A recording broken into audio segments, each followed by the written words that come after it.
Dear devotees, we thank you all. Today is Thursday, the 19th day of March 2026. I think tomorrow officially is the beginning of spring. So, yeah, we're very happy to get out of the winter season. Well, I think we have 2 or 3 verses to cover today. Yes, yes. Yeah. We may put the verses on the screen and you take it over from here, Prabhuji. Thank you so much. Haribo. Hare Krishna.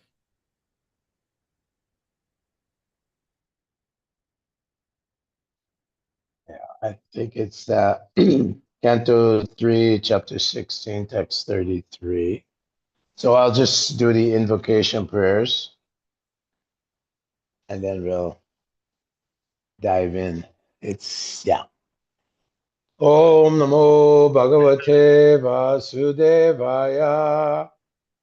Om Namo Bhagavate Vasudevaya. Om Namo Bhagavate Vasudevaya. Narayanam Namaskricha Naram Chaiva Narottamam Devim Saraswati Vyasa Tato Jaya Mudirayat Nasta Preshu Abhideshu Nityam Bhagavata Sevaya Bhagavati Uttama Shloke Bhaktir Bhavati Naishtiki. The entitled chapter, Jai and Vijay Cursed by the Sages. 16th chapter, Canto 3, text 33, 34, and 35. Text 33. Tau tu girvana rishabho dustara dhari lokataha ata shriyo brahma shapad abhutam vigata sumayo. Tau, those 2 gatekeepers, 2, but Girvana Rishabho, the best of the demigods, Dushtarat, unable to be avoided, Hari Lokata, from Vaikuntha, the abode of Lord Hari, Hatashriyo, diminished in beauty and luster, Brahma Shapat, from the curse of a Brahman, Abhutam became Vigata Smayo, morose. Translation by Srila Prabhupada. But those 2 gatekeepers, the best of the demigods, their beauty and luster diminished by the curse of the Brahmins, became morose and fell from Vaikuntha, the abode of the Supreme Lord. 34. Tada Vaikuntha Dishana Tayor Nipatamanayo Ahakaro Maha Asid Vinagriyeshu Putrakaha. Tada.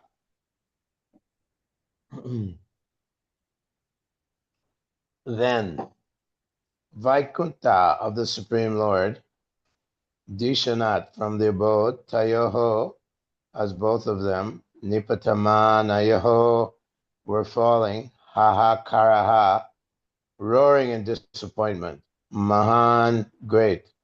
As it occurred, Vimana Agriyeshu, in the best of airplanes, Puchakaha, O demigods. Then as Jai and Vijay fell from the Lord's abode, a great roar of disappointment arose from all the demigods who were sitting in their splendid airplanes. So a comment I'd like to make here is that people think they're so advanced that now they have airplanes and jets flying around the world. But here we learn in the pages of Bhagavatam that there are many vipanas, airplanes. We know that Kardama Muni, he built an entire aerial mansion for his wife Devahuti just by mystic power. He created an airplane that was more of a city. It had gardens. It had very waterfowl, exotic plants and flowers and fruits, palatial buildings made of marble and gems and rubies and sapphires. What are they so proud about? Now they make these metal things that fall out of the sky. So Prabhupada calls it Ugra Karma. Activities in the mode of ignorance, like Prabhupada said, factories, nuts and bolts. These are all things that are in the mode of ignorance and exploiting the people for the sake of a few aristocrats who enjoy their labor. So text 35, Tav eva hyaduna prapto parshada pravaro harehe diter jatara nirvishtam kasyapam teja ulbanam. Those doorkeepers, those two doorkeepers, eva, certainly, he addressed, aduna, now, prapto, haven't gotten. Parshada pravaro, important associates. Hare, of the Supreme Personality of Godhead. Dite of Diti. Jatara, womb. Nirvishtam, entering. Kashyapam, of Kashyapa Muni. Tejaha, semen. Ulbanam, very strong. Srila Prabhupada's translation and purport. Lord Brahma continued. Those two principal doorkeepers of the personality of Godhead have now entered the womb of Diti, the powerful semen of Kashyapa Muni having covered them.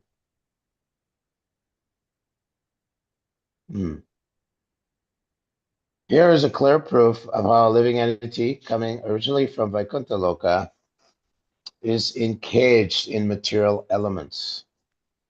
The living entity takes shelter within the semen of a father, which is injected within the womb of a mother. And with the help of the mother's emulsified ovum, the living entity grows a particular type of body.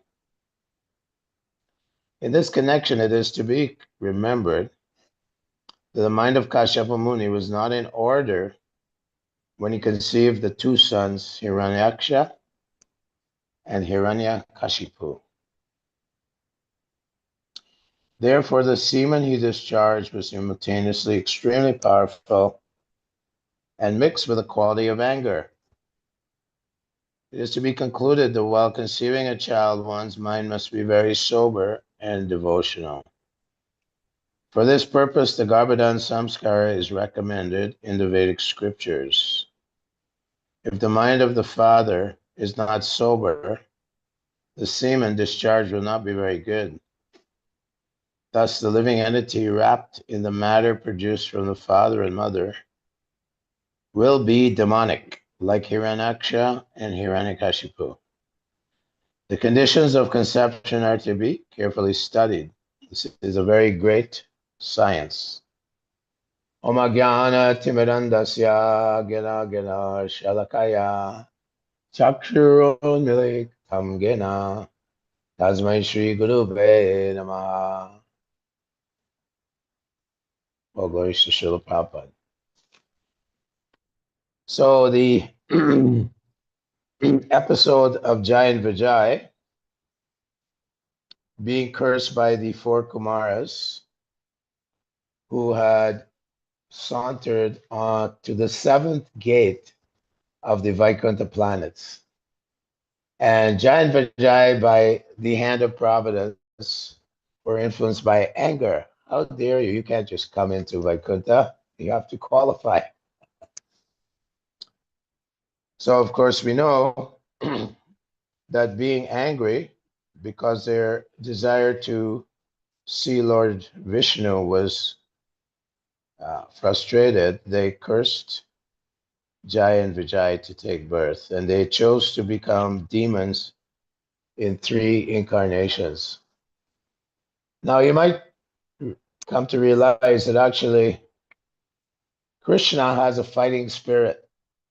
And when he wants to fight, he comes to the material world because there's no real fighting in the spiritual world. Everyone is in ecstasy, associating with the Lord, even in the either in the Vaikuntha planets or in Goloka Vrindavan, where the Lord is surrounded by millions and trillions of goddesses of fortune.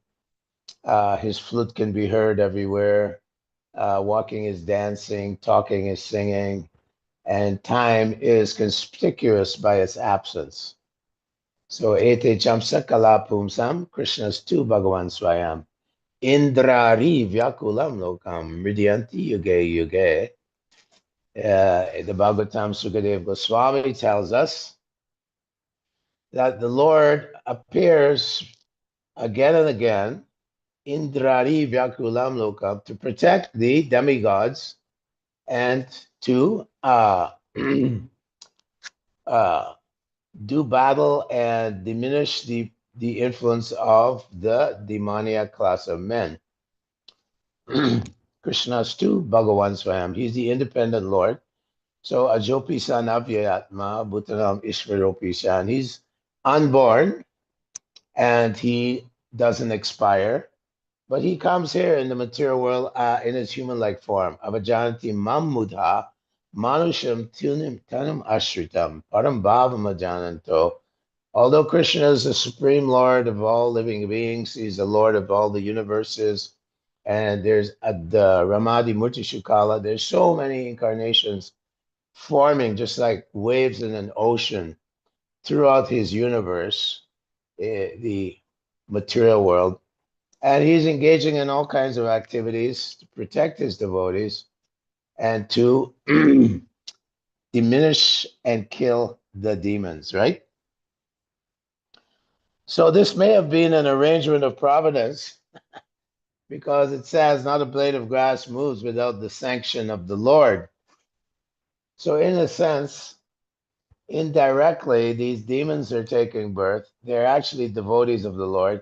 He wants to have this fighting spirit. It originates in the Lord, and he wants to have some battles.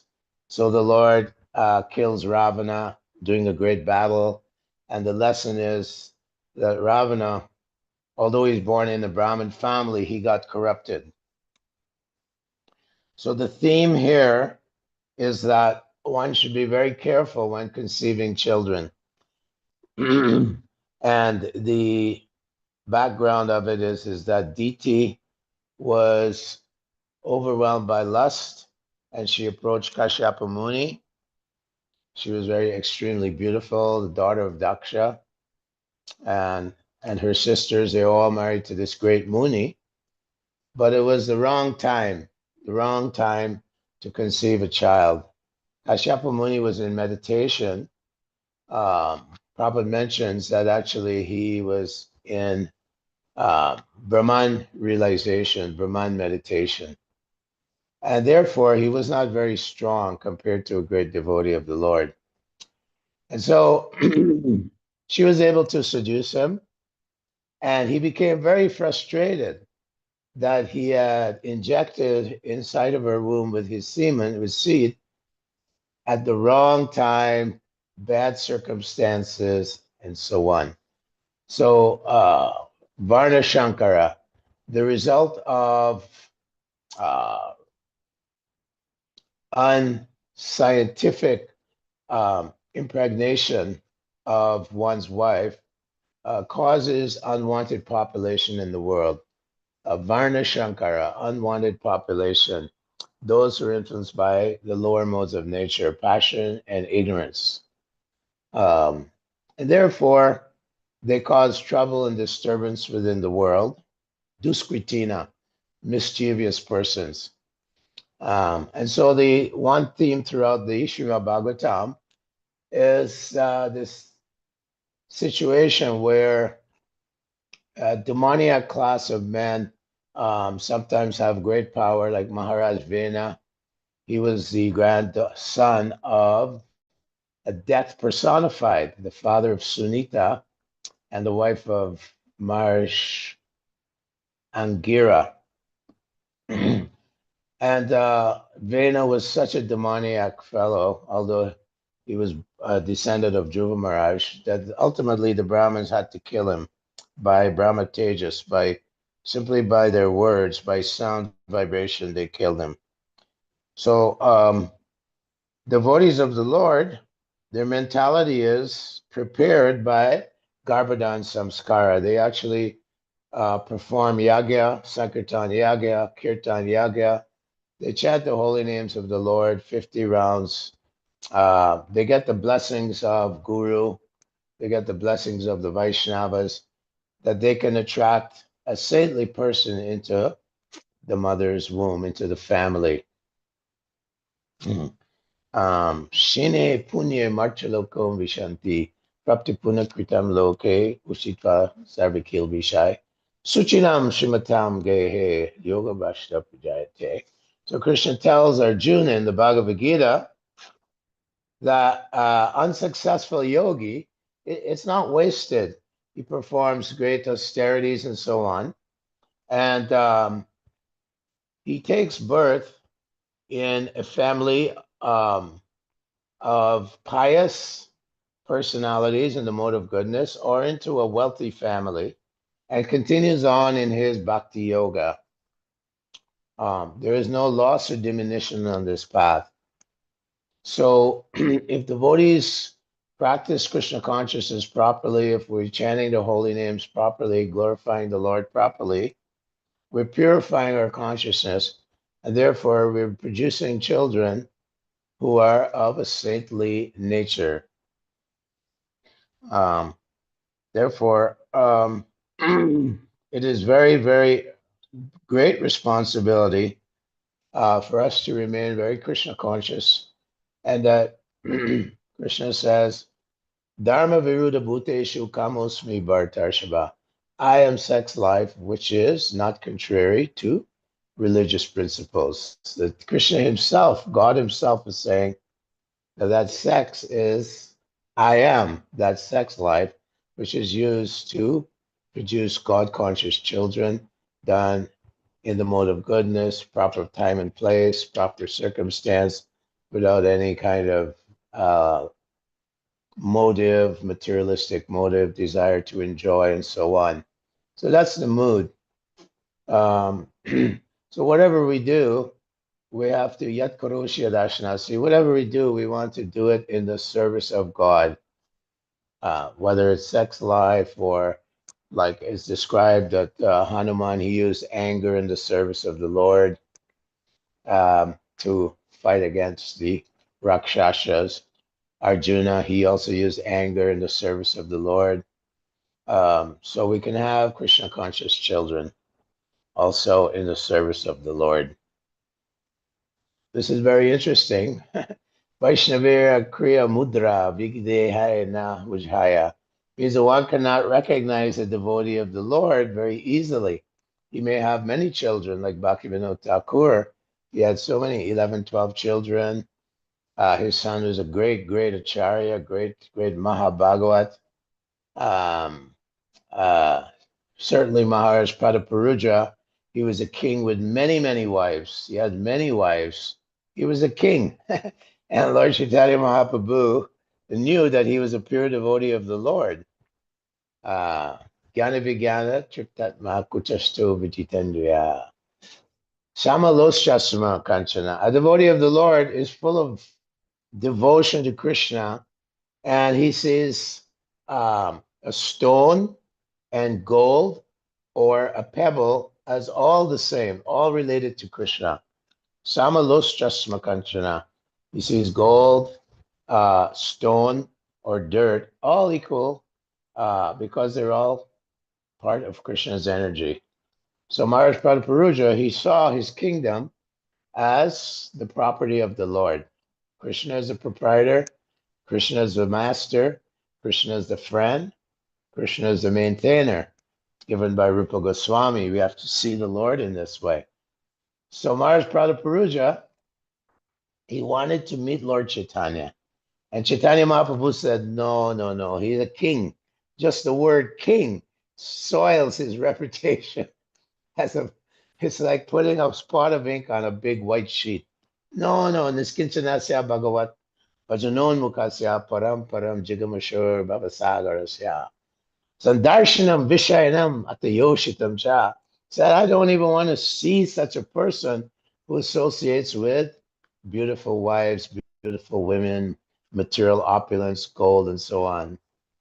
And he says, it's like drinking poison, right? In this verse, Jani Mahaprabhu quoted. So Maharaj Pradha Paruja is so determined.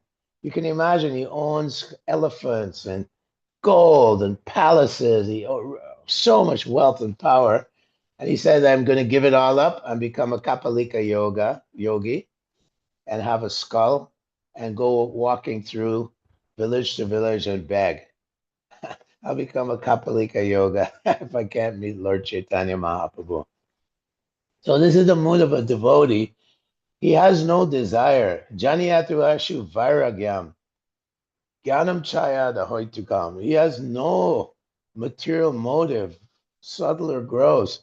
Simply has this prema bhakti, this love for the Lord, that if the Lord doesn't want to give me an interview, I give up my entire kingdom with all the wealth and everything. It means nothing. It means zero to me if I can't have association of the Supreme Lord and serve the Vaishnavas who were dancing and chanting with Lord Chaitanya every day of their lives in Jagannath Puri. So Chaitanya Mahaprabhu, Prabhupada said, this kind of determination, Dridhavrata, this kind of determination is really wanted in spiritual life. If we want to get out of this horrible world, if we want to develop our prema, our love for the Lord, always remembering the Lord, always serving the Lord, always eager to chant the glories of the Lords. So Maharaj Prataparita is a great example. And we know that he won the favor of Lord Chaitanya, that the Rath Yatra festival, he came out with a broom and he was sweeping in front of the Rath cart, Jagannath cart. And gradually, Sarvabhauma Bhattacharya, who was very close with Lord Chaitanya Mahaprabhu, advised Prabhupada Maharaj, you simply put on Vaishnav clothing, get rid of your royal garb, and when Lord Chaitanya takes rest at the Aitola Gardens, after having danced in ecstasy, tears were flowing from his eyes. He was completely overwhelmed by this ocean of love of God. He was rolling on the ground. He looked like Mount Meru, a golden mountain. His hairs were standing on end like a simula tree. Tears were running from his eyes like syringe fashion. And he was sprinkling all the devotees with his tears. But then he was exhausted. And Sarvabhauma Bhattacharya, he advised King Prataparudra, now you go and Lord Chaitanya will be resting on a bench at the Aitola Gardens on the way to Gundicha Mandir. And you go there, you massage him. So Lord Chaitanya pretended that he didn't recognize this great king. And he was saying, you are my greatest well-wisher. He was reciting songs by the gopis from the 10th canto. So the theme here is that it's very difficult to understand or recognize a devotee of the Lord. He may be surrounded by opulence. He may have many, many children. He may have even very, very luxurious circumstances.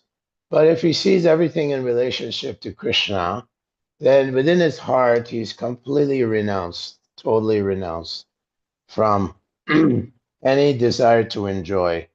So even having children, it is seen as a service to the Lord, service to the Supreme Lord. Bhakti Siddhanta Saraswati used to say, if I could guarantee I would have hundreds of children if there would be devotees of Krishna like this. So here, Karmana Daivanechana Deho Jantu Papatya Strio Pravishtum Adarat Pumsoreta Kanashraya. Lord Kapila Dev describes in this canto here, in the third canto, that by the hand of God, Karmana Daivanechana Dehu Jantu Papatya, that the soul enters into the semen of the man and then transferred into the womb of the woman, and then the child develops. So by the hand of God, based on one's previous activities, one takes a particular type of body, animal body, demigod body, whatever body, bird body, and so on. But out of the 5 kinds of action, the most important one is the hand of God. That Krishna, being the witness of everything, accompanying us through many, many births and deaths, Brahmanda Brahmite Kona, Bhagavan Jeev, he is running the show. Maya Dyakshena Prakriti Suate Sacharacharam. That he is Akshena, he is a supervisor. So nothing is happening without Krishna's allowance, with his condonement.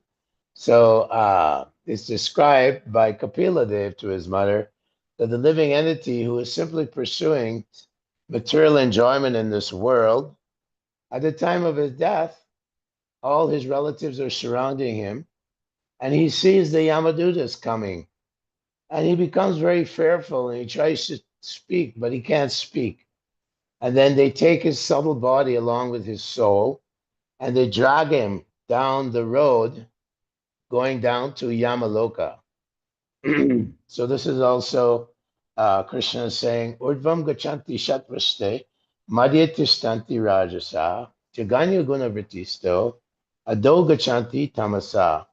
That those who die in the mode of ignorance, they go down to the hellish planets, the lower planets, lower species of life.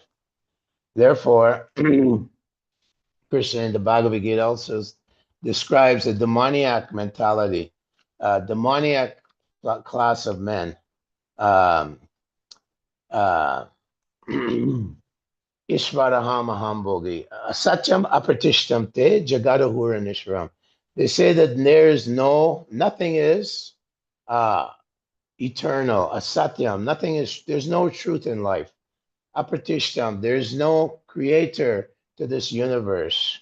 Jagad ahur anishvaram, that the universe just happened by chance, and anishram, there's no controller. So this is the demoniac mentality that we're seeing in modern society today in Kali Yuga, that people are being directed and indoctrinated into the demoniac mentality. Therefore, there's no end to their anxieties. Chintama parimiyam cha pralayanta upashriyata. Until the time of death, they're full of anxiety because the mama maya duratya, maya is working through the modes of passion and ignorance. And in those modes, there's nothing but misery.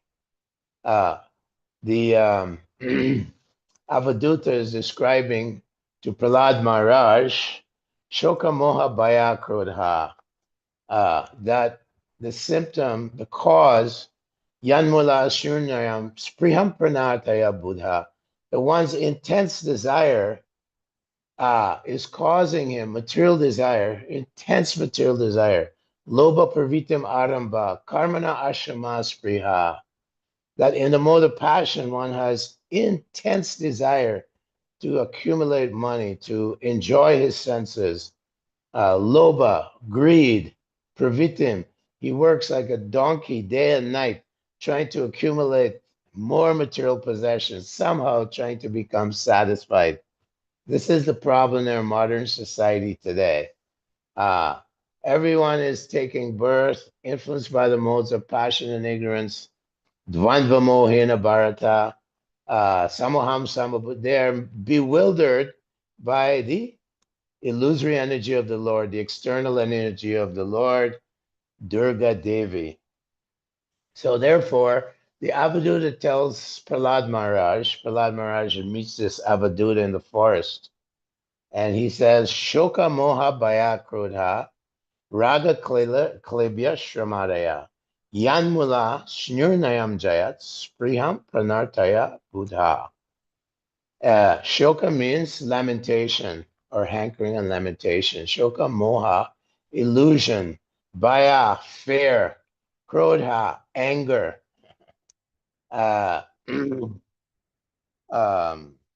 Poverty, Shabya, poverty, Yanmula, the root cause of all these things is that people are born into the mode of passion and ignorance.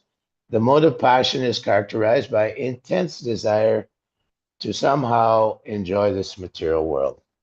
So this is going on, and the Srimad Bhagavatam, in the pages of Bhagavatam, the Sukadev Goswami, the sages of Naimisharanya, Sutta Goswami has accepted Sukadev Goswami also, and they're listening to this narration, and he's giving us this wonderful, profound knowledge, Tadvag Visargo Janataga Viplavo, that is creating a revolution in this world's misdirected civilization.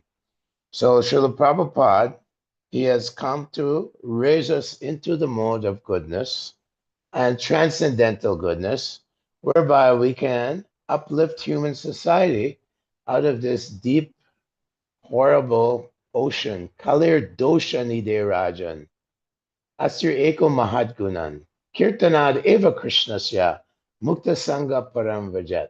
That by chanting these holy names of the Lord in Kali Yuga, this Sankirtan Yagya, this powerful chanting of the holy names will raise people. This is the great quality in Kali Yuga, that simply by chanting these holy names, which are imbued with so much power, that we can raise people out of this horrible situation they're in.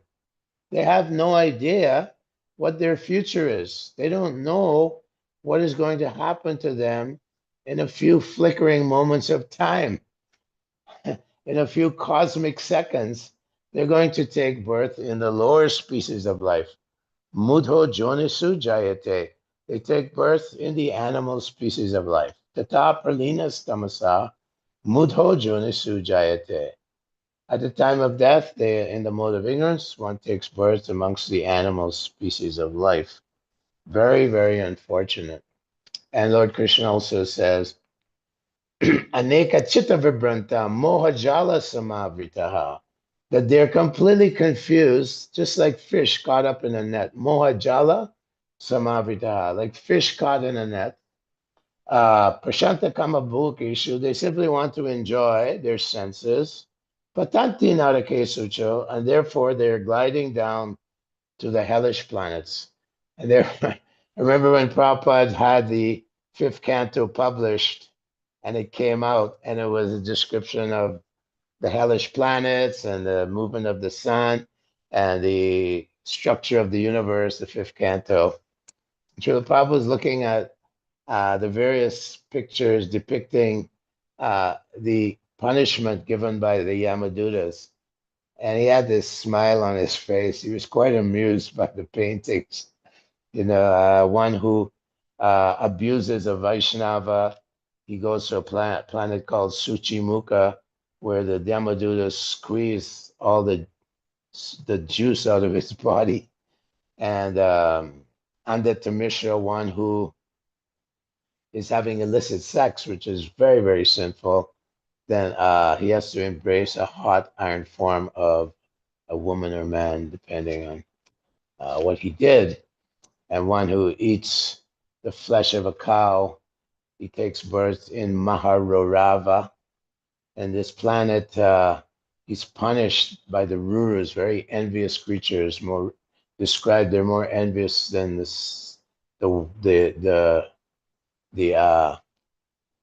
snakes, the cobras, and they harass this person and bite him for every hair on on the body of a cow, one birth in these hellish planets.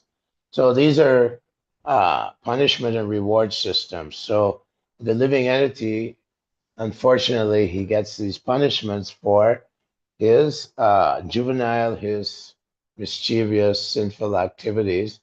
Denying the existence of God has become very, very popular. The people who run the educational systems, they're the intellectuals, the academics, they say, oh, there's no God. You're God. Just enjoy life. You're God. You just enjoy. There's no God.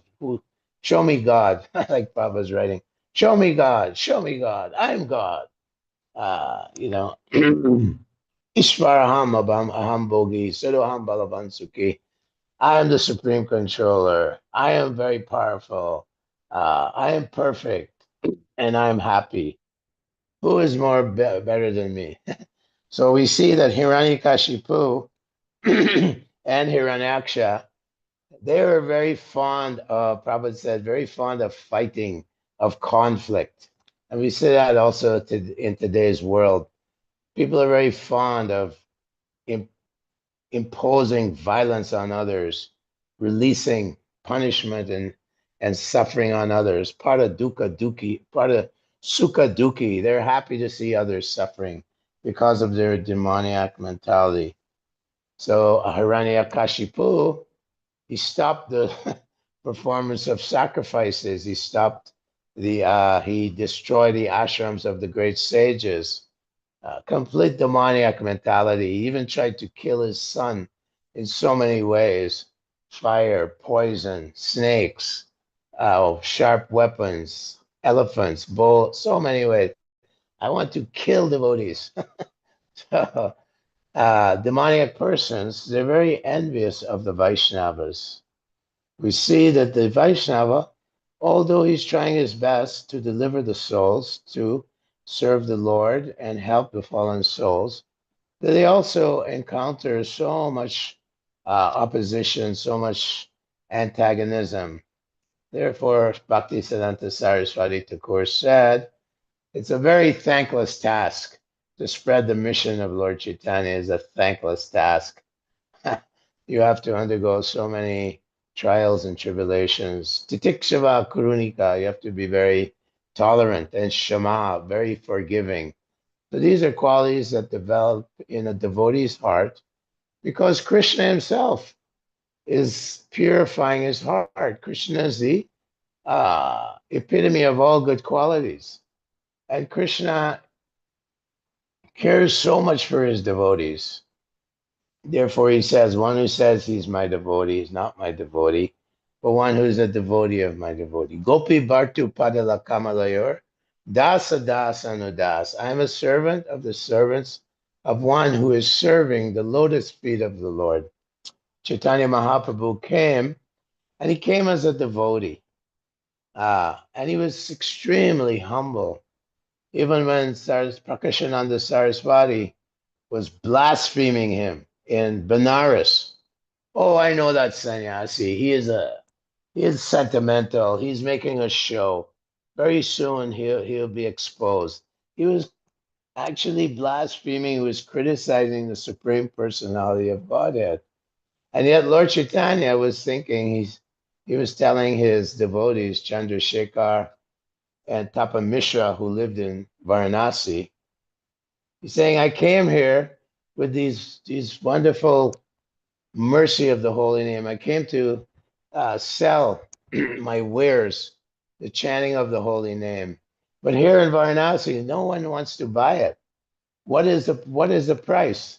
Your desire. That's all. You have to have there's some shraddha, some faith in the holy name, and no one wants to buy it for their with their faith. He said, I'm willing to give it away. I don't want to carry it with me all the way to Vrindavan and then take it back to Puri. He says, somewhere or other, I'll give a deal. Let me give it. So a Brahmin invited Lord Chaitanya by Chaitanya Mahaprabhu's plan. A Brahmin, Sanodiya Brahmin, he was very disturbed at the blasphemy of Saraswati Prakasananda, who was blaspheming Vaishnavas, suffering from leprosy. So he invited Lord Chaitanya to an assembly of these Mayavadis. And Lord Chaitanya went there, and in a humble way, he sat where they washed their feet. And he was glowing like, they were saying, you look like, you're glowing like Narayan. And gradually, Chaitanya Mahaprabhu explained the Atmarama verse in 18 different ways. And Prakashananda Saraswati was bestowed with the mercy of God himself. Gauranga Mahaprabhu, so humble. He's God himself. He is the source of both the spiritual and material worlds. He's the source of Lord Shiva, the source of all the demigods. Ahamadirhi Devanam. And here he is taking such a humble position. What to speak of us? How humble we have to be and tolerant in this world of demoniac personalities. So Prakashananda Saraswati and all 60,000 disciples were transformed into devotees of Krishna, Vaishnavas. And when Lord Chaitanya was having kirtan a few days later, Prakashananda Saraswati came and joined. Lord Chaitanya, saw him, and Lord Chaitanya started offering prayers at the lotus feet of Saraswati Prakashananda.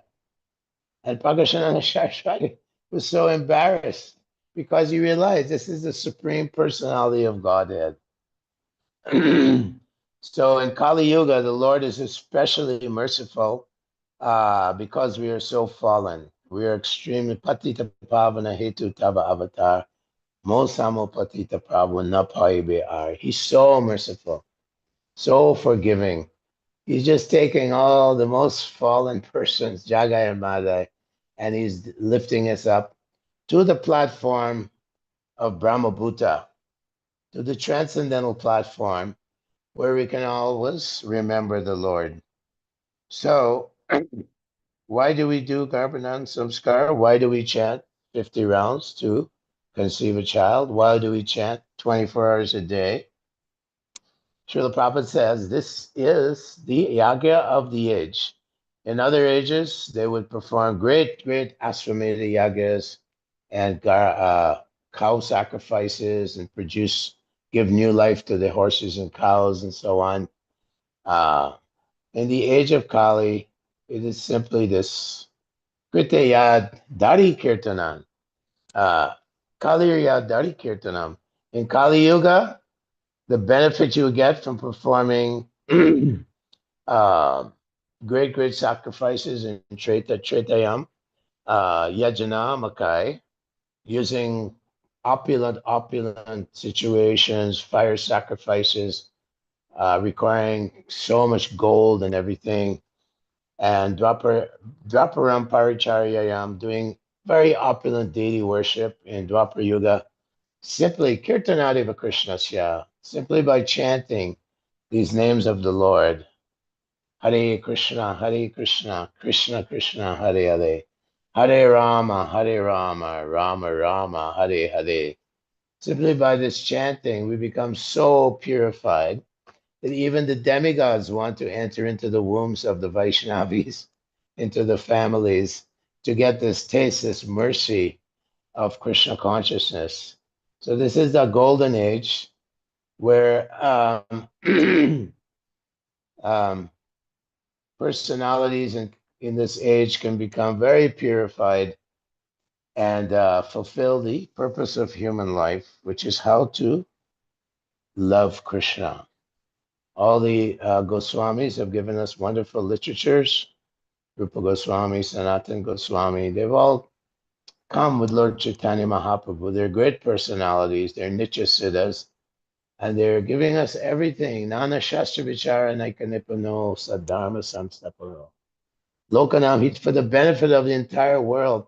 They're giving us the scriptures, they're explaining the scriptures, they're writing books, guiding us on how to attain the highest purpose of human life.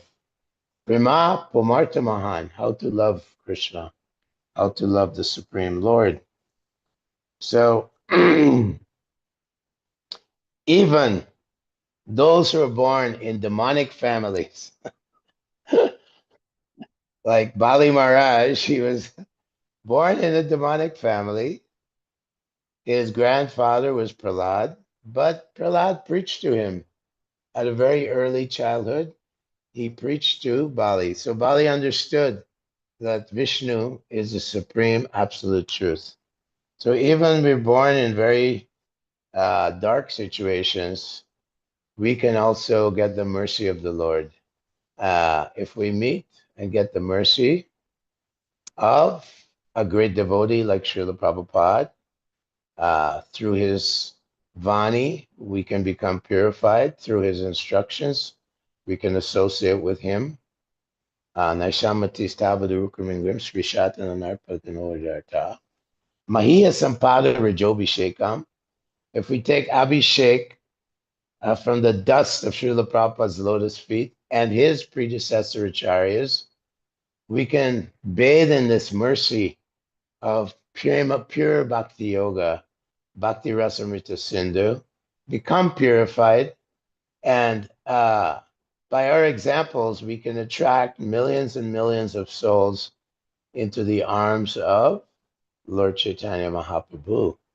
So thank you very much for allowing me to say a few words tonight. Yeah.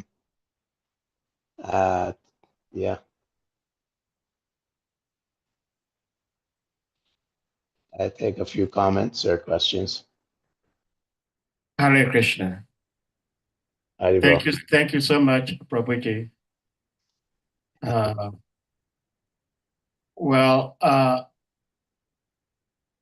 The way, the manner you speak is always beautiful. And I think the flower gem to that beauty also is how you quote the Sanskrit and I think the Chaitanya Charitamrita is in Bengali, right? Yeah. I mean, the way you quote them, and they are very relevant to what you're talking about. In my culture, it is said that it is bad to say that you wish you were somebody. But I wish I could quote verses just like you do. It's very beautiful. I believe Srila Prabhupada had said that we are not Sanskrit scholars, we are not Bengali scholars. Nevertheless, he also encouraged us to study these verses and quote them to substantiate what we're saying. So it's very exemplary, very beautiful. Thank you so much, Prabhuji. Hamsadita Prabhu, you have something to ask or to share? Please unmute. Hare Krishna. Yes, thank you so much for the opportunity. Thank you so much, Grace, for the wonderful class. And I'm very happy to hear from you again. All glory to Jagat Prabhupada and all glory to wonderful assembled devotees. So before I came to Krishna consciousness, my mentality was that the soul's forms or the human being forms when the sperm enters the womb. But when I come to Krishna consciousness, I realized that the soul is already in the sperm before it goes to the womb of the mother. So my question is that the consciousness of the soul changes when the father and the mother was having affair, or the soul, or the conscious is already there with the soul. Either he's going to be a good person or a bad person. How does it happen? If you can help me to understand that. Because Prahlad Maharaj his father was a demon. So a demon was always thinking about something which is not good, and he have affair with her wife. So when Narada Muni come and take him, and he was sharing the Vedas and everything, that is what my understanding is. But the soul comes, it is said that the environment and everything which you have to born depend on your past karma. So what I want to understand that can the consciousness of the father can change something from you, or it has to be like how you come because of your karma? This is my humble question. Hare Krishna. Prabhuji, I hope you got his question. I hope so too. Well, okay. The bottom line of his question is that before he joined Hare Krishna, he had a different thought of the soul, how the soul enters into this world. But since he joined Hare Krishna movement, he is understanding that the soul first gets into the father, the semen of the father, and then the father passes it on to the mother, to the wife's womb. So his question is, did the soul that entered into the semen of the father, the consciousness of that particular soul gets influenced or changed by the father or by the father and the mother's consciousness? Because Srila Prabhupada was saying something to that effect. And if that is the case, and that is why he was making reference to Prahlad, that Hiranyakashipu was a demon, so he has demoniac mentalities. But he gave birth to a son who is a pure devotee. So he wants to find out whether the consciousness of the soul gets affected by the consciousness of the parents or not. Of course. That's the whole gist of this particular purport, is that the mentality of the father and mother. Thank you, Agrees, for explaining it better for me. Thank you. So it's transferred into the consciousness of the child. So Hiranyakashipu is demoniac. However, divine intervention. Narada Muni is Deva Rishi. He is the sage of all the Devas. Deva Rishi Naradastata. He's a great empowered personality. Although we know in his previous life, he was the son of a maidservant who was serving the rishis and sages in the forest. And he would get the remnants, Narada Muni would get the remnants of their prasadam, and he would hear their katha.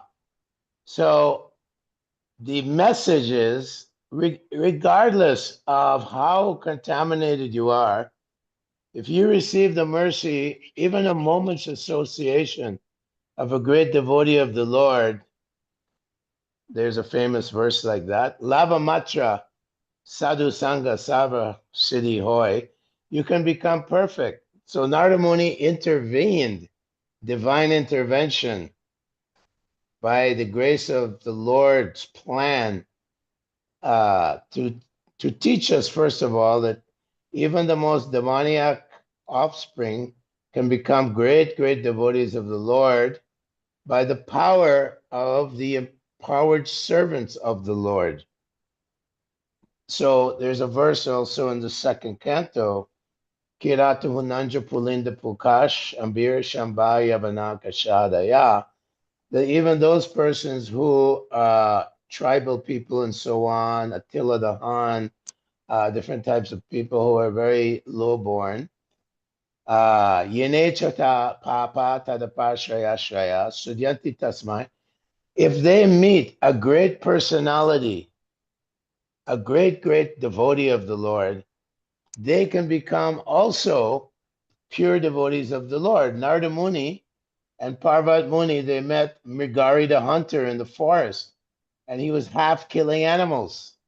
But they converted him into being a great devotee. So regardless of how demoniac the situation on conception day between your parents, who were perhaps like my parents, they didn't know anything. They're malechas, fifth class people, eating cows every day, drinking alcohol. That's the culture of the West. By Prabhupada's mercy and by the sincere desire of people to find the truth, Srila Prabhupada has transformed us into devotees of the Lord, at least neophyte devotees, but still we're trying to please the Lord and follow the instructions of the great Acharya. Tat kat karma pravartanat, follow in the footsteps of the great Acharyas.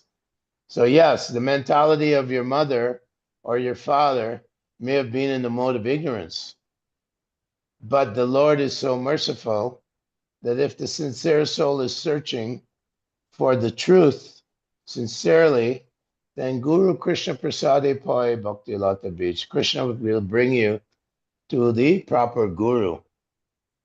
So it is more than just the mentality of the parents that is in your destiny. In Kali Yuga, the great devotees of the Lord will travel all over the universe, all over the world, all over this planet to deliver the fallen conditioned souls and connect them to the great Acharya, Srila Prabhupada. And Srila Prabhupada's words are very, very powerful. They're empowered by Krishna himself. Every word in Prabhupada's purport is embellished with Krishna's power, Krishna's potency. So here we have the Hare Krishna movement with millions of people who have been transformed from demoniac to divine.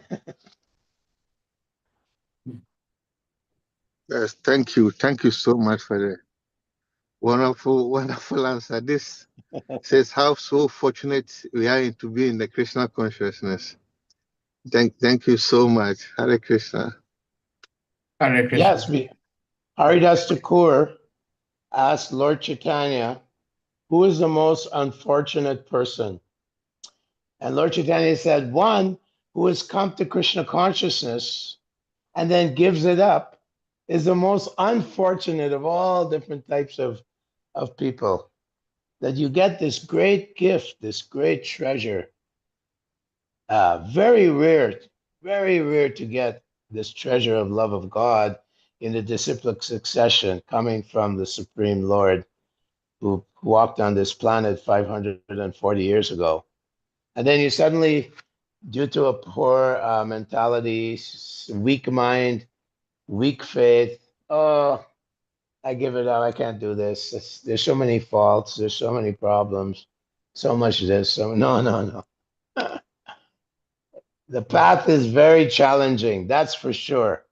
But you never give it up. Do not give up this path. Avoid offenses to the holy name. Avoid the mind's criticism, kutinati, fault-finding devotees. No, we want to push the devotees up. If they're in a better situation, push them up. Para sukha sukhi. We're happy to see devotees becoming more blessed by Krishna. So we avoid this mentality, fault-finding, kutinati, jiva hinsa, feeling angry or envious of other devotees. Nirmatsaranam, non-envy. This is very important in our spiritual life. Krishna tells Arjuna in the 12th chapter all the qualities of devotees, how to please him.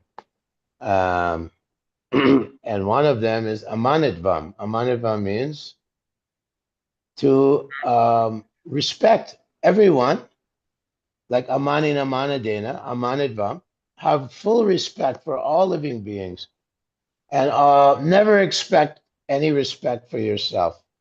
Never be motivated for fame, power, position, recognition.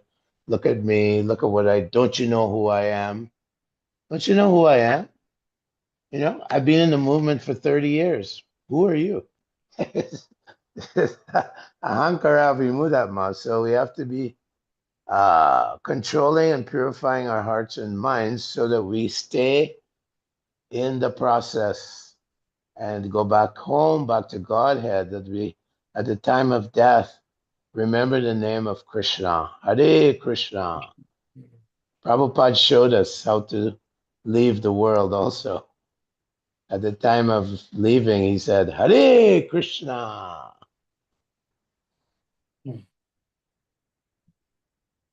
Oh, thank you. Thank you so much. I'm so grateful. Thank you.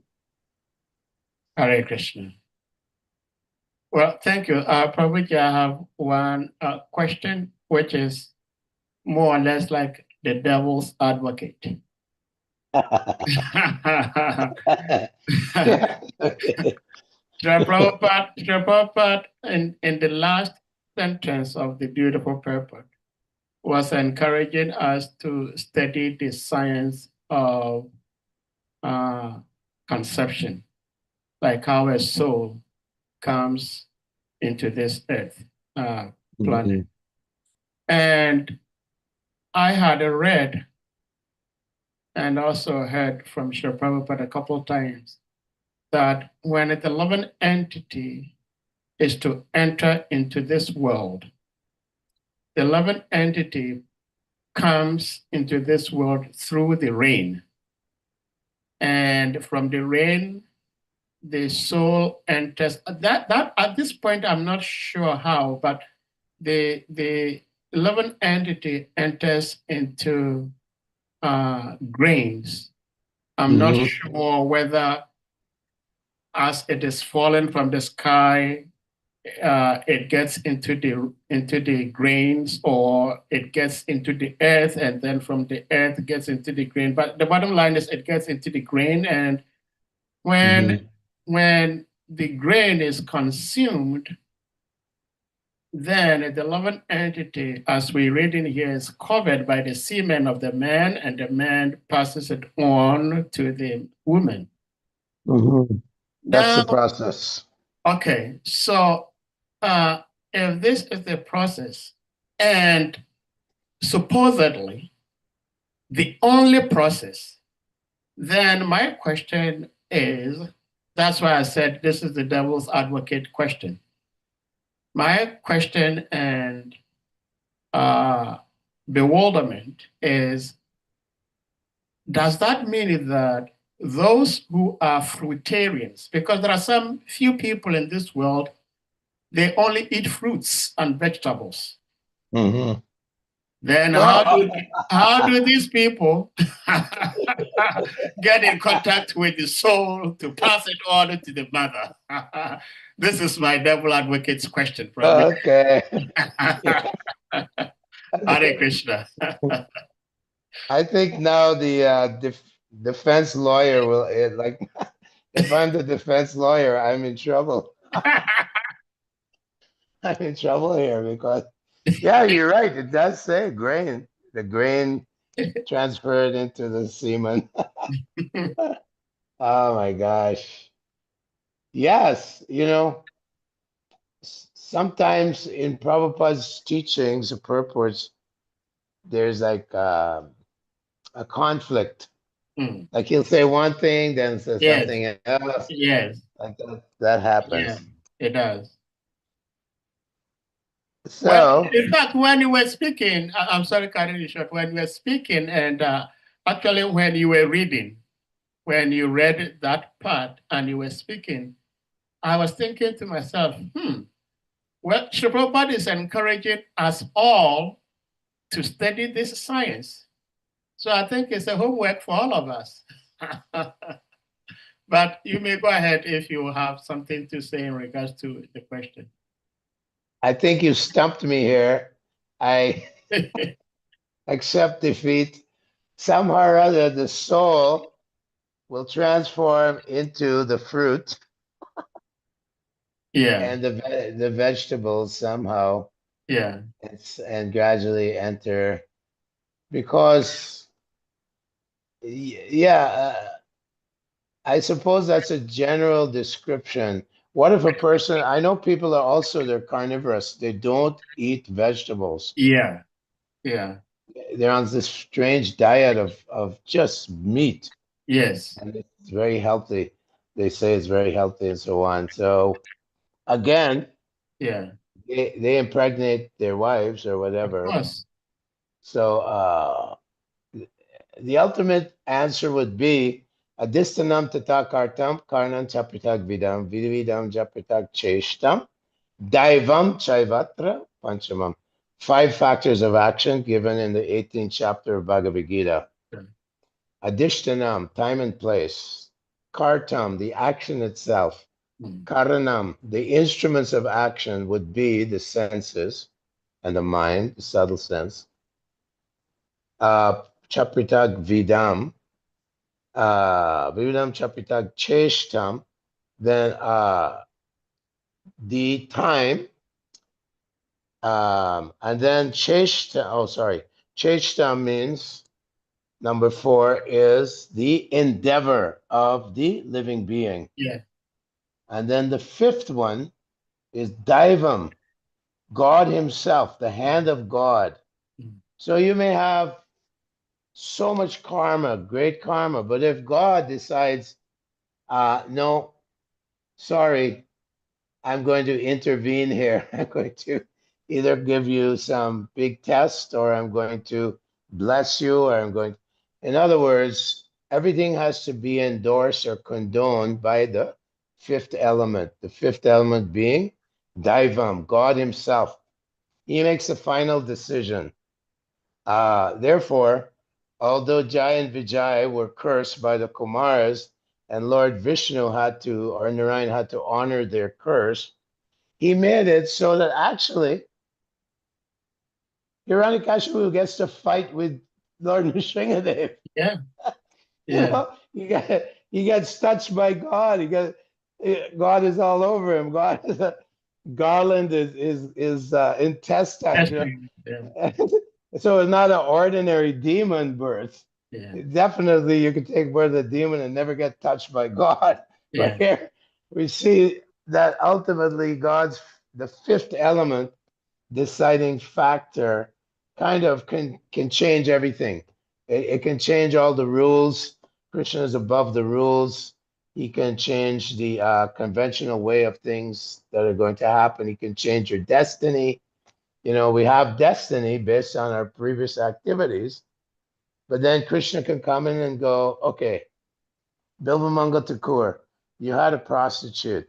You were completely addicted to this woman, but here, I'm gonna fix this so that you become a pure devotee. And so Chintamani told him, oh, if only you had so much devotion for God.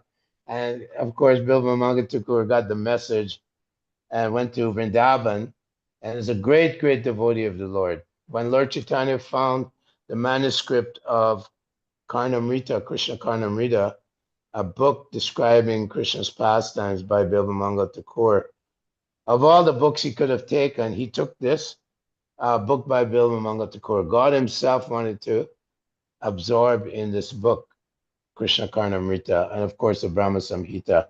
He got those 2 books in South India.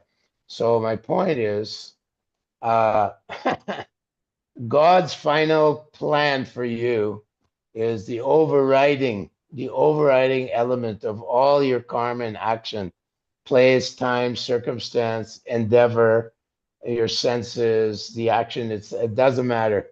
If Krishna wants to, if Krishna decides he has a plan for you, you better be ready to take it on, you know.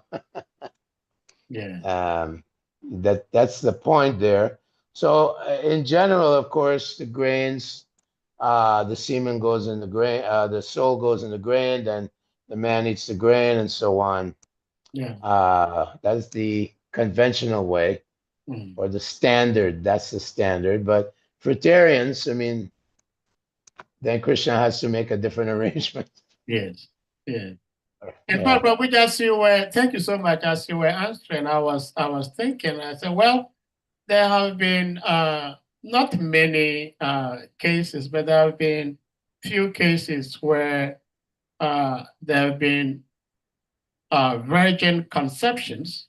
So what do we say to that? So I think that the 5 factors you gave makes a lot of sense, that at the end of the day, Krishna's, the hand of the Lord is the most important factor. Yeah, yeah, because Prabhu. Okay. Yes, Prabhu, you go ahead. No, Yeah, there's sorry. an apps. Go ahead. You can ask a question. Okay, Srimad Prabhu. Hare Krishna, Hare Krishna. Thank you very much, Prabhu. Please accept my obeisances. Right. Happy at Seva anytime you come here. Well, just a little contribution to the question Sahadeo Prabhu just asked. You've mentioned many things which clarifies the point. But I think the verse that answers this question is chapter 14, text 4, Bhagavad-Gita. Krishna says, Sava Yonisu Kunteya Muttaya Sabhavantiya. Tasam Brahma Mahayoni Aham Bija Pradapita. So Krishna explains, it should be understood that all species of life, oh son of Kunti, are made possible by birth in this material nature, and that I am the seed-giving Father. So everything, in the purpose, Srila Prabhupada explained, some living entities are born through sweat, some are born through, by hair, in the hair, etc. So, so Krishna is the seed-giving Father, no matter what form that living entity comes. That is chapter 14, text 4. Hare Krishna. Thank you. That was very enlightening, illuminating that Krishna is the ultimate Father. That's very, very important to remember. Of course, he says, Nachamat Bhutani Pasame Yoga Maishwaram Bhuta Brinnata Bhuta Sto Mamatma Bhuta Bhavya Daha in the 10th chapter. That although I am in everyone and everything is contained in me, just see my mystic opulence. Pashami Yoga Maishwaram. Just see my mystic opulence. Everything's in me and I am everywhere and everything, every atom, everyone's heart, every being. He says, still, I remain aloof from it all in the Goloka Vrindavan. So, although he's the Father, he's not busy like Lord Brahma generating all the species. He empowers Lord Brahma, and Lord Brahma generates the various species. It's kind of a top-down system from the highest. The Prajapatis are produced by Brahma, and then they produce all different types of species of life. This is explained in the Vishnu Purana and other Puranas, but especially cosmology and speciation is described in the Vishnu Purana. Other Puranas as well, Garuda Purana, Padma Purana. How, serpents are produced, the Naga, there's beings who look very serpentine. There's Gandharvas, people who are have mystic powers, who are musically gifted, and so on. All types of species are generated by the agents of Lord Krishna, the Brahma, and the Manus and the demigods and so on, the Prajapatis, Daksha, for example. So although he's the father of all living beings, there's definitely a breakdown and it's kind of a scale system down to the last germ. There must be some somehow or other germs are also taking birth in perspiration, right? And so on. The whole cosmic show is going on by the invisible hand of God. And people say, oh, this is all mythology and hocus pocus. But their explanations of Darwin's theory of evolution from bottom up kind of idea that natural selection on genetic mutation is creating different. That's also a kind of mythology. They have no clue. They have no idea how,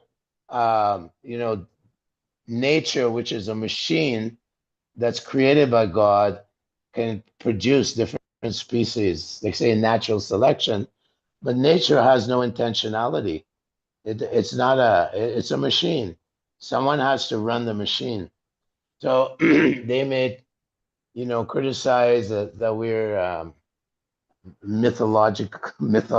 mythologists and so on, hocus pocus, blah, blah, blah. But unfortunately, the time of death, they will see the Lord in his horrible form. Unfortunately. Yeah. So we have to go on. It's an act of faith. Atheism is a religion, basically. It's a religion. They believe there's no God. They don't want to believe in God. And then they make up some theories like evolution, Big Bang.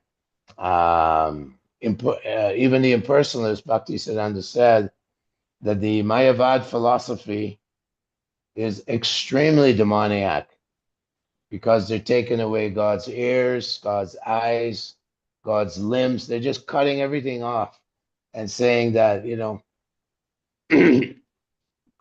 Krishna just came from the Brahman. He's a material form. So it's very, very demonic, very insulting, very abusive, and offensive, blasphemous to Krishna. So Lord Chaitanya is very strong, more strong against the Mayavadi philosophers than even the Karmakandis, the people who worship demigods and so on for material benefit. He said the worst are the Advaitis. Yeah. Well, yeah. Thank you so much, Prabhuji. Srila Prabhu, is this your previous hand raised or is current? No. Okay. I have a question. Okay, go ahead. Prabhu, just quickly. So the Mayavadis, they are more or less like atheistic. And there are other concepts. There are other religious concepts. Like in Africa, we have animism. But I just want to know, under what category does this fit in the Vedic system of beliefs? We have. I mean, they are like animists. They are like pantheists. But does this have any correlation in the Vedic system? They are not Mayavadis. They like you rightly said that the Mayavadis are cutting off the hands, the legs, and everything of the Supreme Lord. But the animists actually believe in the hands, legs of God in the universal form. So the trees, mountains, the rivers, they worship these things, as part of God or as God manifestation. So this is another concept of religion or worship. But what name does that have in the Sanskrit term? Well, Srila Prabhupada said, and in his classes and the description in the second canto, that those who worship the universal form of the Lord, which is described in Srimad Bhagavatam, the trees are the hairs of the Lord, the rivers are the veins of the Lord, the ocean are the abdomen of the Lord. This is the Virat Rupa form. Prabhupada said oftentimes, and even in purports, that this is for the very beginning persons, like very neophyte persons, that they can relate to God through the phenomenal world of nature, trees, and so on. And therefore, it's a form of God consciousness. Like Krishna says, Rasoham apsukunteya prabhashmi sashi shuryayo. He goes on and on saying, I'm the pure taste of water. I am the light of the sun and the moon. Of fish I'm the shark. Of mountains I'm Mount Sumeru. It goes on and on. So if people want to worship God's creation, that is also a form. Now, is there a Vedic kind of categorization for this kind of worship? I don't know what the technical word would be per se, but it is a form of God worship. Srila Prabhupada mentioned it's for the very beginning stages of God realization, to worship the material phenomena as part of, in one sense, God's energy and God the energetic are the same in one sense. I think the Virat Rupa worship, Prabhuji, you just described, fits into the animism approach in African tradition. You know, it's not that you're condemned to hell because, you know. No, we don't condemn it. No, I'm saying. It's beginning. They also practice.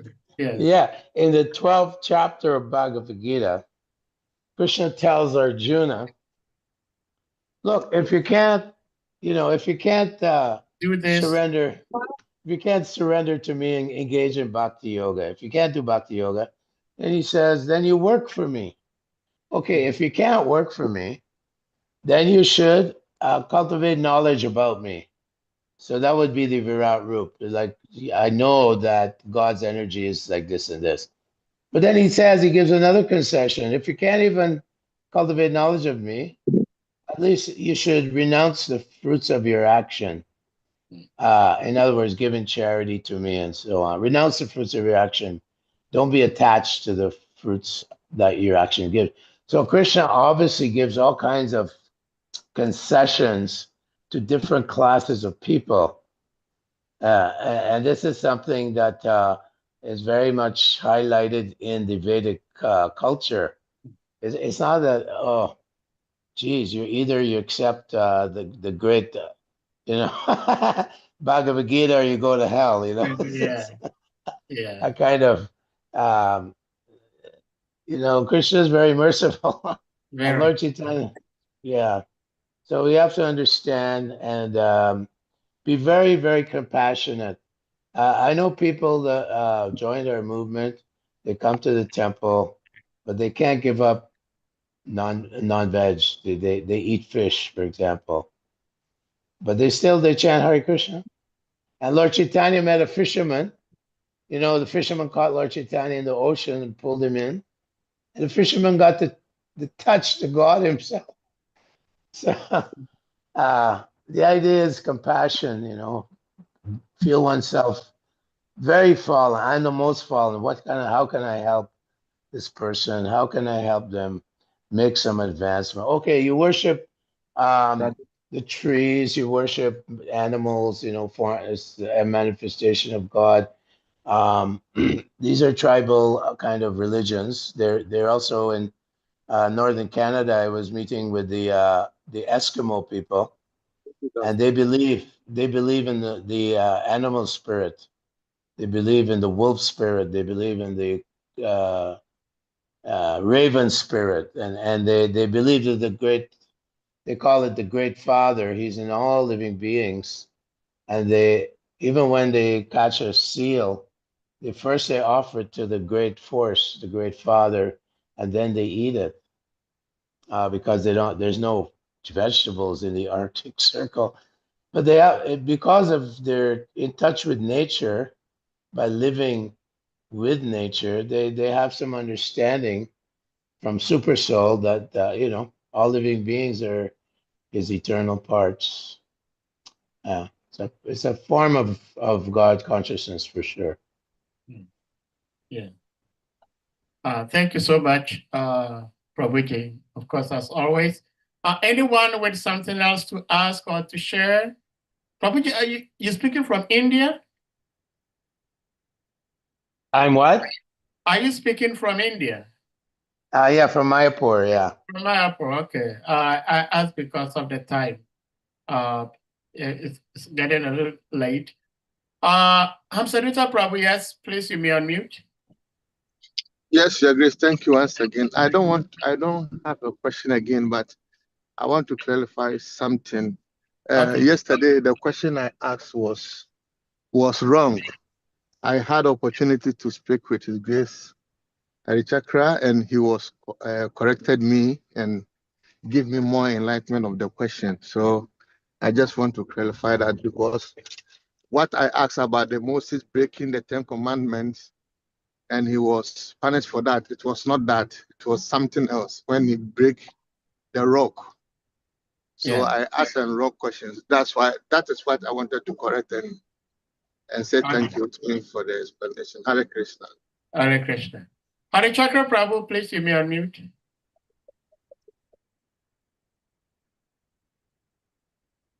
Yeah. Hare Krishna Prabhu. Hare Dandavat Pranam. Yeah. All glories to Prabhupada, and all glories to you, and all glories to the assembled devotees. Yes. Thank you very much for the in-depth explanation that you've given.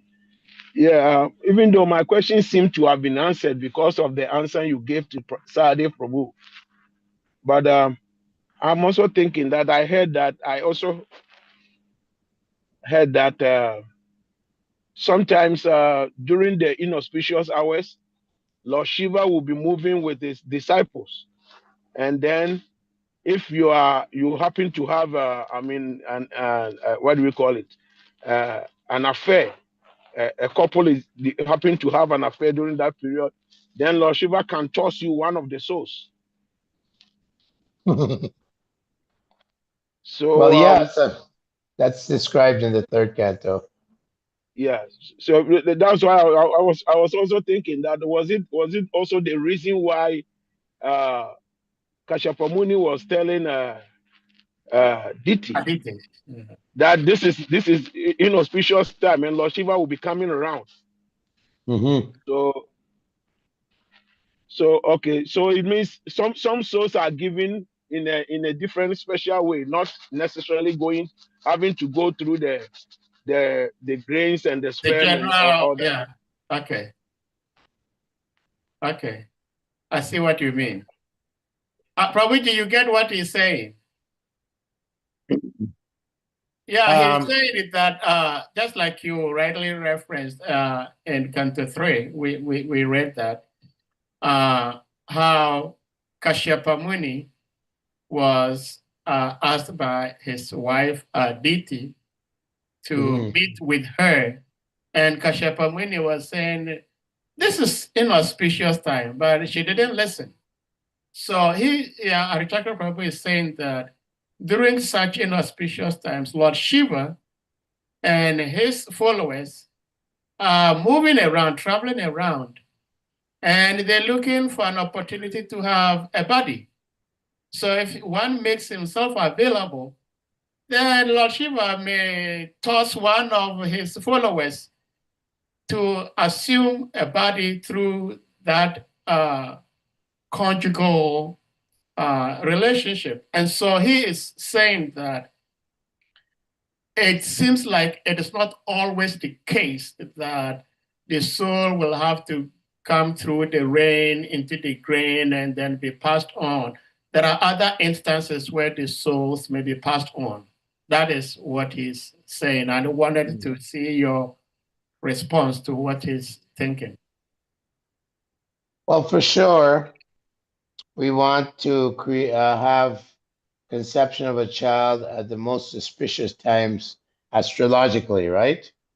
Now, it's described that when night is coming and day is going, twilight zone, then Lord Shiva and his followers, who are Bhutas and goblins, all these things, they're all in the mode of ignorance. He's in charge of beings in the mode of ignorance. They can have an influence on the womb, on the parents. Now, at the same time, we know that karma, that because of your karma, you get a certain mother and father, whether it's, it means it could be an animal mother and father or a human mother and father. In this case, Diti and Kashyapa having copulation at the wrong time, was influenced by the mode of ignorance.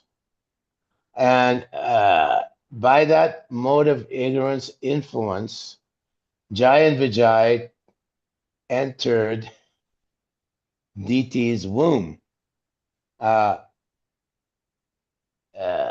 the lesson here is that we should choose the most auspicious time. I don't think it's mentioned in that particular chapter, Diti's seducing her husband, that Lord Shiva threw one of his goblins into her womb. But the influence was there. Lord Shiva is very powerful. These entities are very, very powerful. In fact, Prabhupada would say there are ghosts moving around. And he would say, if you have to chant Hare Krishna to dispose of them, to eject them out of that space which you're in. And he did that, of course, at John Lennon, the Beatles' house. There's a whole story how he had them exorcise a ghost. So the ghosts have very negative influence on your sacred space, on your space, or on people's consciousness. That's for sure. Whether Shiva threw one of his followers into Diti's womb, that was not precisely explained or explicitly explained in that chapter.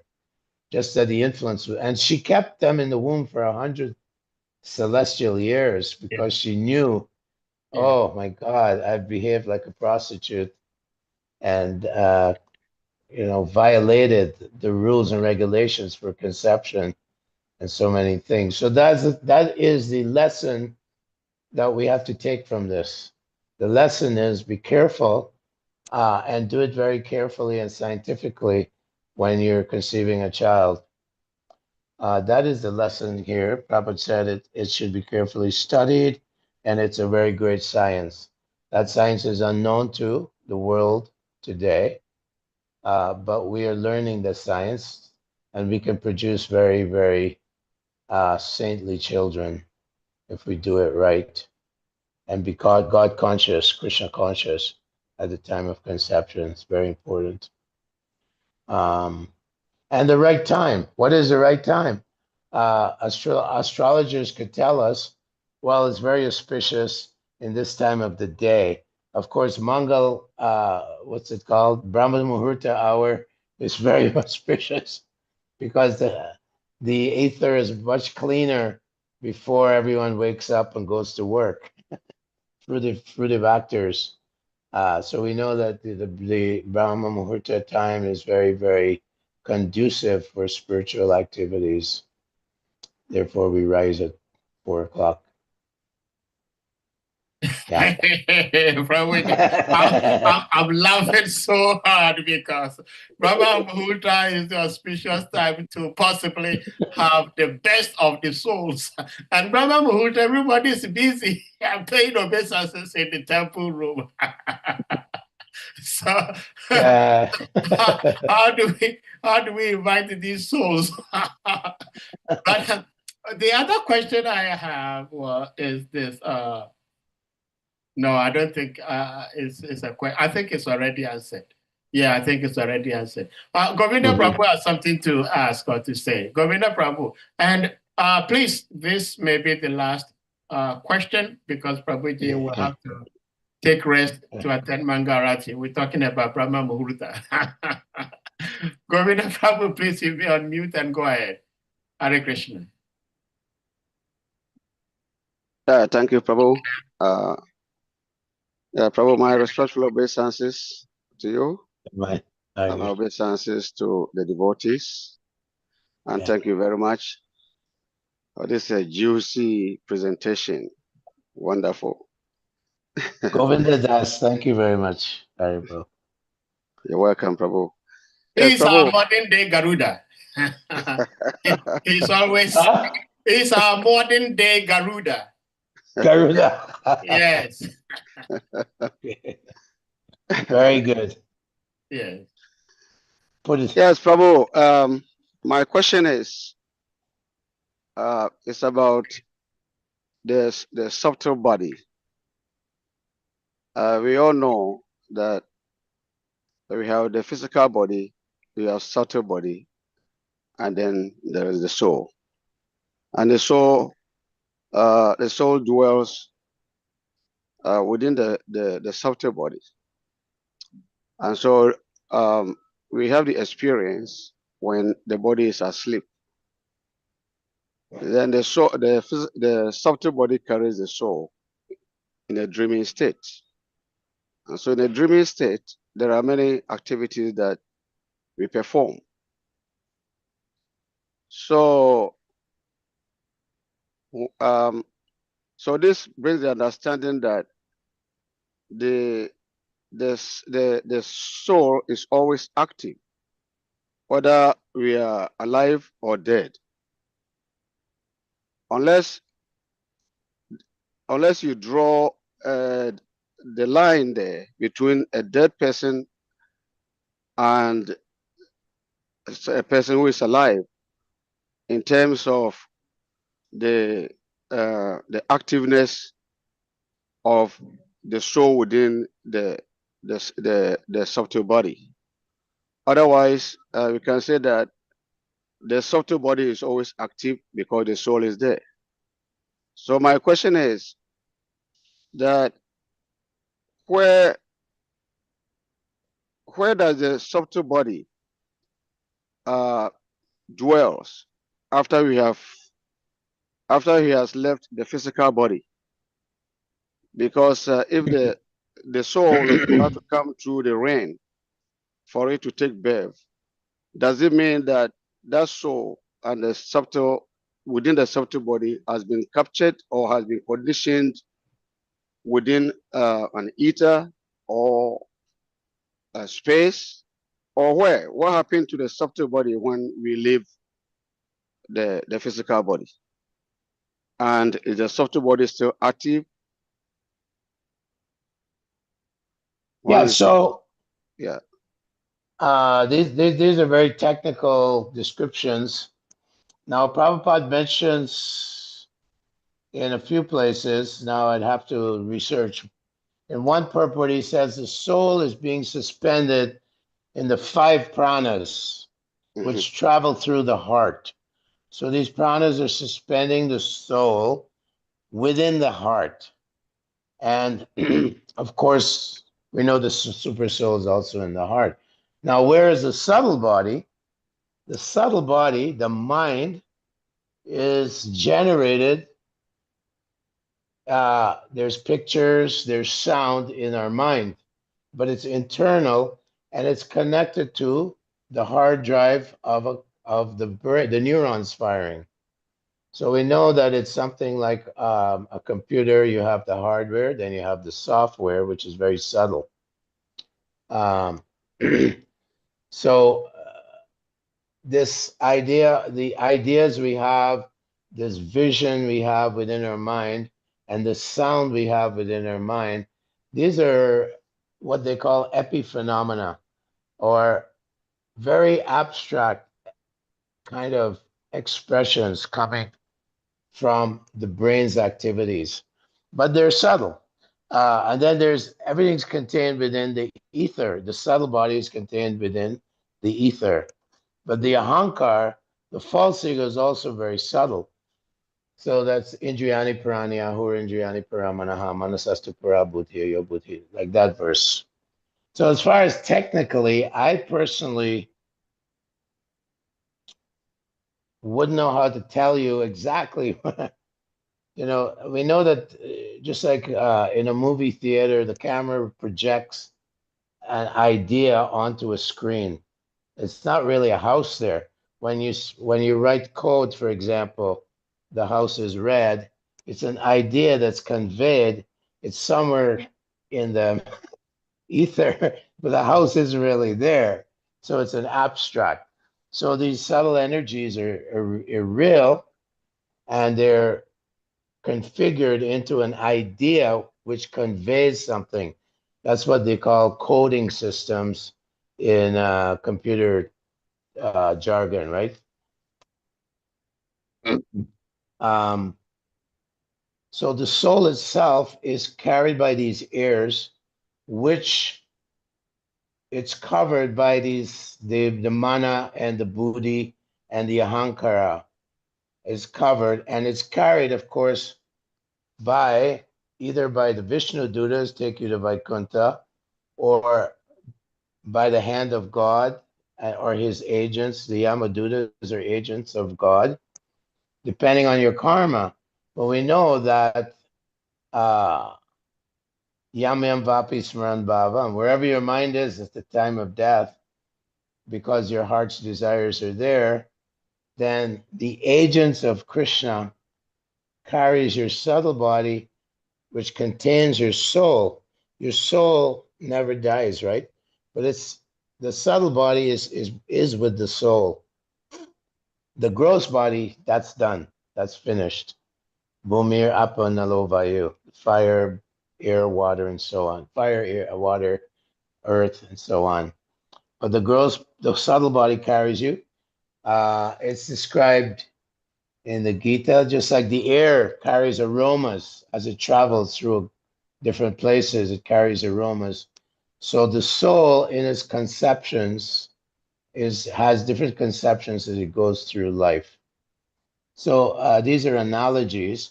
Technically, I personally can't really tell you, like, it's like, what's the mechanism?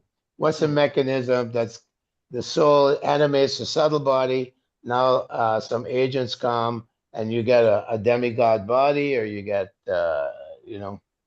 punished in hell, and then you take an animal body. This is described, of course, if you die in the mode of goodness. Urdvam gachanti shatvasta, you go to the heavenly planet. So what's going to the heavenly planet is your subtle body and your soul. And then you get a nice demigod body. But if you, were not a good person, you were bad, you go downwards in a lower species. I imagine there's some more technical explanations than I can offer you, but definitely your subtle body doesn't just disintegrate when the gross body disintegrates. Your subtle body continues throughout your life, throughout next. Prabhupada says that a human being who is born in the mode of ignorance comes from a monkey. A human born in the mode of passion comes from a lion. And a human birth in the mode of goodness comes from a cow. So he does mention that.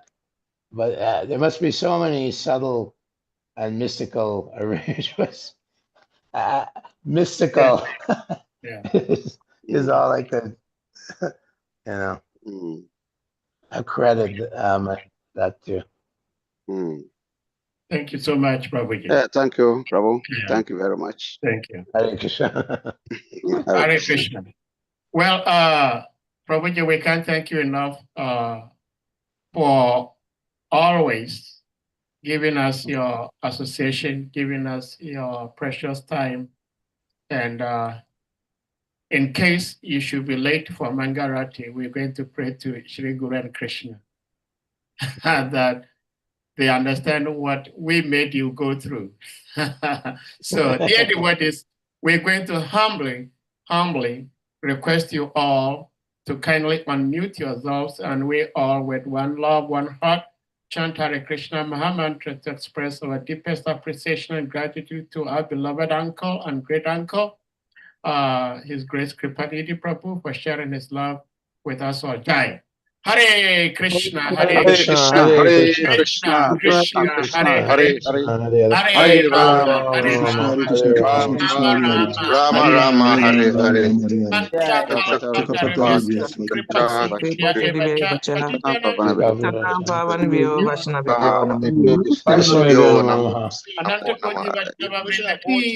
Jai. explain to him before forwarding the All information. praise praise. Kripanidhi Prabhu ki Hare jai. Krishna. I just saw this as a trash because he didn't.